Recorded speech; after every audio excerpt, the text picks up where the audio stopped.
đi về ai. Ok, đêm nay sẽ là một đêm tuyệt vời. Yes sir. Sơn Tùng em chỉ thơm mơ màng mùi hương theo làn gió cuốn em đi kề bên vai ai từng đêm. Nghe nhạc say này anh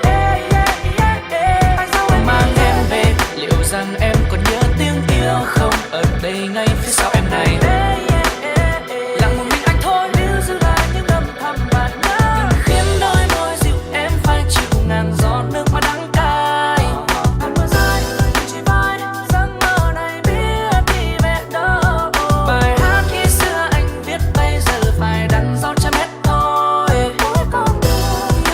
Anh xin một điều ước cho em bình yên vững vàng. Anh mau tàn trên cái màn bóng ai sẽ muốn tàn nước mắt rơi tràn. Dẫu đàn đi khép tình buồn này em biết đi về chỗ đâu. Khuôn mặt đang thương tâm thần em mỏi nỗi đau không còn nắm tay em đã chọn chính em đã chọn rồi là nơi ấm tình này không thấm biết ai còn nhớ ai. Khuôn mặt đang thương cánh hoa u tàn rồi không phải em mà anh thì không phải em mà khuôn mặt em yêu bắn tên nhưng lại cảm xúc đã qua để phai mà nơi đâu cho anh cảm xúc thăng hoa nơi đâu anh nhìn khoảng cách đôi ta không ra đâu chắc cho em nhận ra một con người đến từ hôm qua. Em sẽ đang ở nơi nào cơn gió mang em đi đến nơi nào để nhớ anh ở nơi nào đâu cho em lang thang đến nơi nào.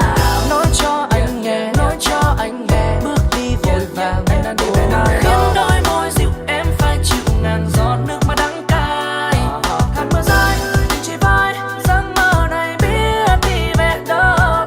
Bài hát khi xưa anh viết bây giờ phải đắn dấu trăm hết thôi.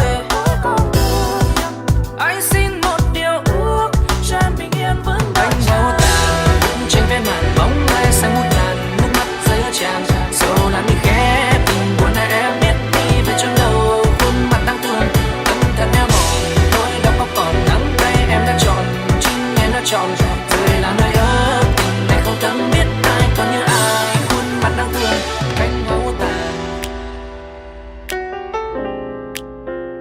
cánh hoa úa tàn cánh hoa úa tàn